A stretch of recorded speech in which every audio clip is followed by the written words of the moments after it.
Bueno, pues hay que decir que hace un año no solo decíamos habemos acuerdos, sino que se implementaba el nuevo acuerdo, el USMCA, el TEMEC, un acuerdo pues para modernizar al famoso NAFTA. Y ya cumplió un año la entrada en vigor de este acuerdo. Es un acuerdo modernizado, revolucionado, ampliado, que busca servirse o servir como parámetro para futuras negociaciones comerciales de Estados Unidos. La renegociación la promovió el entonces presidente Donald Trump bajo la amenaza de aranceles.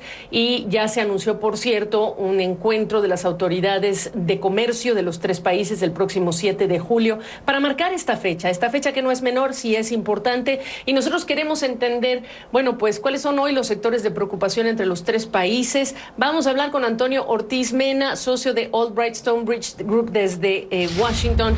Antonio, ¿cómo estás? Te cuento que estamos esperando al presidente Joe Biden y el mensaje que tendrá que dar desde la Florida, pero avancemos en lo que para ti representa una fecha como hoy en relación con la implementación de un acuerdo que además se implementó en tiempos de pandemia, ¿eh?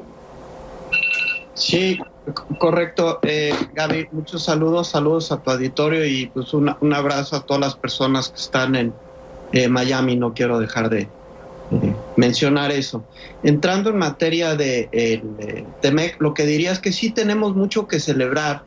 El nuevo acuerdo entró en vigor durante la pandemia y su primer año de operación ha sido prácticamente con 12 años de pandemia en distintos grados. Entonces es algo muy difícil. Yo creo que debemos estar contentos y orgullosos de lo que se ha logrado. Número 2, Gaby, se han dado ciertas controversias, sobre todo en temas laborales, pero yo creo que lo importante es que se han canalizado de manera adecuada. Imagínate fricciones laborales sin tener un nuevo tratado en vigor.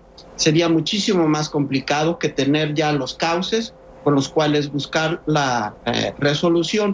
Y lo tercero que yo diría es que se han dado importantes reuniones. Tú mencionabas la que se va a dar el 7 de julio, que va a presidir México, pero en mayo se reunieron las tres cabezas de la política comercial en México, Estados Unidos y Canadá, que son 3 mujeres, más se han reunido las comisiones de temas laborales, ambientales, es decir, ha operado muy bien y sobre todo considerando las circunstancias de operación, Gaby, con la pandemia.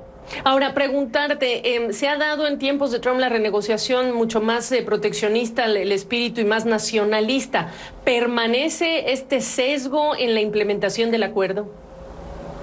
Yo no le llamaría sesgo en la implementación, y lo que yo diría es que el TEMEC entra en vigor en un momento muy distinto, tanto global, del mundo, como de Estados Unidos, México y Canadá, en donde hay políticas más nacionalistas de las que había hace un cuarto de siglo con el Telecán. Entonces el TEMEC complementa muchas de estas políticas nacionalistas, pero en algunos casos más bien es contrapeso. Yo diría en el caso de México y la energía, en donde sí hay una política en México y otros acuerdos que yo veo distintos a nivel internacional. Ahora, ¿esto qué representa en las futuras, digamos, estrategias de las empresas que quieren hacer negocios en México, ya que hablas del sector de la energía? Mira, yo creo que ese puede ser uno de los principales retos del TEMEC, no los asuntos laborales, de los que se habla mucho, porque yo creo que allá hay coincidencia de los 3 gobiernos de procurar la mayor protección posible para los derechos laborales y cumplir con los compromisos del TEMEC. En donde yo veo visiones distintas es en los compromisos del TEMEC en materia de energía y algunas de las medidas que están siguiéndose en México. Y el reto no es si México no cumple con las reglas del TEMEC. El reto principal es si las empresas que están establecidas en México van a tener suficiente energía limpia para producir en México, porque eso se los exige el mercado, eso se los exigen los inversionistas. Entonces, esto va mucho más allá del TEMEC. Yo creo que es un reto enorme que tenemos, yo como mexicano digo que tenemos en México. Por supuesto, y como mexicana coincido contigo, pero también preguntarte, Antonio Ortiz Mena, ¿cuánto el TEMEC ha permitido aliviar los problemas que se están registrando en las cadenas de suministro? Tú sabes que vas a comprar un auto y, bueno, no tiene ni siquiera los modelos para mostrarte porque tampoco han salido de las líneas de producción todas las unidades, por mencionar un sector nada más.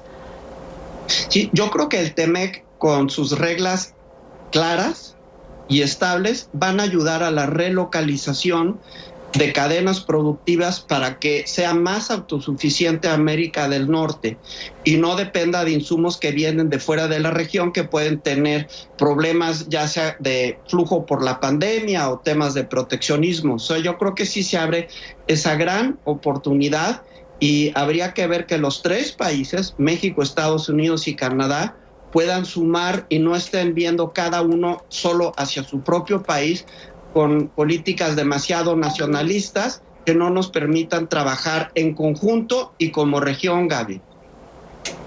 Ok, y para cerrar entonces en este encuentro que se va a hacer en la Ciudad de México el próximo 7 de julio, pedirte que me digas puntualmente qué deberíamos estar viendo en la continuación, por supuesto, de estas gestiones y de estas conversaciones de alto nivel entre funcionarios. Bueno, claro, aunque se esté marcando con ese encuentro también el primer año del TEMEC.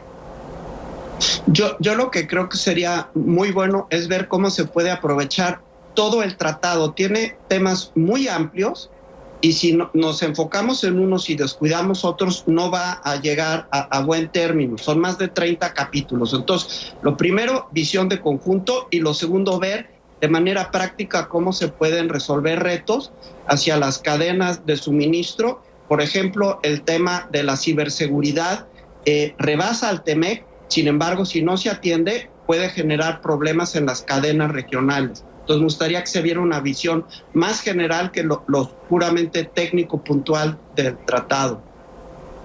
Y de los productos biotecnológicos, que también ha habido señalamientos en el lado estadounidense en relación con México.